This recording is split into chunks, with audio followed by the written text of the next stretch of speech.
While I was going through my late mother's things, I found an old, discontinued phone tucked away in the back of a drawer. It was the same one I'd used back in my senior year of high school. I thought I'd lost it a decade ago, but it turned out my mom had been hiding it all this time. I plugged it in, and as it powered up, the screen lit up with hundreds of unread messages. They were all from the same person, Silas Thorne. The last message was sent 3 years ago. Zoe, this is the last time I'll ever reach out to you. My mother only told me the truth about why she broke Silas and me apart right before she passed away. 1. Silas's mother was her bitter rival. 2. His mother had stolen her first love. 3. Silas looked too much like that man. After all these years, hearing the truth didn't exactly shock me, but it didn't leave me indifferent either. Maybe I was too calm, because even my mother let go of her obsession in her final moments. If you and Silas are meant to find each other again, don't let it slip away. I know you stayed away for years because of me. I was wrong, and I'll be watching over you both from above. My heart was a mess of emotions, trapped between resentment and regret. I aimlessly scrolled through the old phone. The lock screen was still a photo of Silas and me. Every app icon was part of a matching set we'd chosen together back then. Dusty memories flooded back all at once, making my chest tighten painfully. In my flustered state, my finger accidentally brushed against the speed dial for number 1. The next second, Silas Thorne's name flashed on the screen as the call connected. I snapped out of it and hung up immediately. It only rang for 2 seconds, so surely it didn't go through.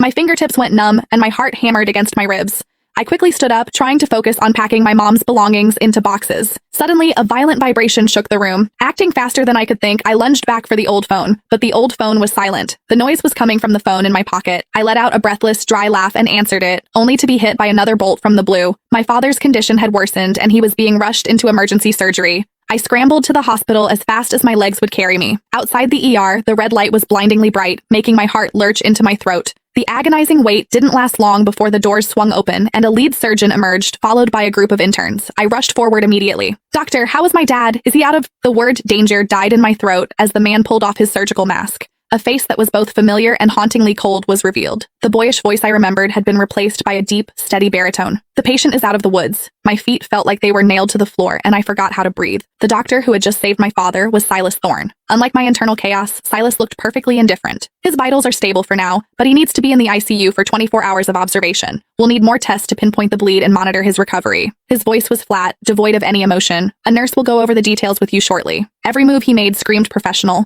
Once upon a time, we'd made a pact to go to med school together and save lives, but I had broken that promise and chose to study photography instead. He finished speaking and began to walk past me. "Silas." I couldn't help it. I whispered the name I'd screamed in my heart 1,000 times over the years. He stopped and turned slowly, his distant gaze landing on me. "Is there something else?" I opened my mouth, wanting to explain everything that happened back then. But my eyes fell on a faint smudge of lipstick on his collar, and the words choked in my throat. I lowered my gaze and shook my head. "Nothing, thank you for saving my dad." The silence between us was suffocating and stiff. Finally, Silas spoke coldly. "Why did you call me earlier?"